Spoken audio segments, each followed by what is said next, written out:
Welcome to Geetha screen life. இந்த rose குச்சி பார்த்திங்கன்னா ஃபுல்லாக கம்ப்ளீட்டாகவே வாடிடுச்சு. இலையெல்லாம் இல்லாமல் கம்ப்ளீட்டாக வாட ஆரம்பிச்சிச்சு. ஸோ அதுக்கு யோசனை பண்ணிட்டு தான் இந்த நிலக்கடலை ஊற வச்ச தண்ணி இதுக்கும் ஸ்ப்ரே பண்ணிகிட்ருக்கேன். இது பாருங்கள், கடன்னு ஒரு 10 days தான் ஸ்ப்ரே பண்ணியிருப்பேன். கடன்னு அது பாட்டுக்கு தலைய ஆரம்பிச்சிருச்சு. எவ்வளோ அழகாக குளிந்து தலைஞ்சிட்ருக்கு பாருங்கள். ஸோ அதுக்கும் நியூட்ரியன் டெய்லி கொடுக்கணும். நிலக்கடலை ஊற வச்சு அந்த தண்ணி வந்து ஹைலி நியூட்ரிஷியஸ். காஞ்சி போகிற மாதிரி இருக்க செடி கூட அழகாக தலைய ஆரம்பிச்சிருச்சு பாருங்கள். ஒவ்வொரு ஸ்டெம்லேயும் எவ்வளோ அழகாக குளிந்து விட்டுருக்கு பாருங்கள். இதுக்கும் நிலக்கடலை தண்ணியை தான் ஸ்ப்ரே பண்ணுறேன். முருங்கைக்கீரை ஊற வச்ச தண்ணியும் ஸ்ப்ரே பண்ணலாம். அது கிடைக்கலன்னா இதை நல்லா ஸ்ப்ரே பண்ணி விடுங்க. அதை விட இது ஹைலி நியூட்ரிஷியஸ். ரோஸுக்கு மட்டும் இது நல்லா யூஸ் ஆகுது. இது வந்து கருகாப்பிலை செடி, அது பாட்டுக்கு நல்லா அழகாக தலைஞ்சிட்ருக்கு. இதை எடுத்து இன்னொரு இடத்துல ரீப்ளேஸ் பண்ணோம்னா ஈஸியாக வாடிடுது.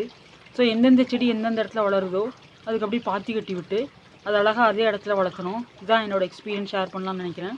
தேங்க்யூ ஃபார் வாட்சிங். Take care, stay healthy and be happy. என்னோடய சேனல் பிடிச்சா லைக் பண்ணுங்கள், ஷேர் பண்ணுங்கள், சப்ஸ்கிரைப் பண்ணுங்கள். தேங்க்யூ.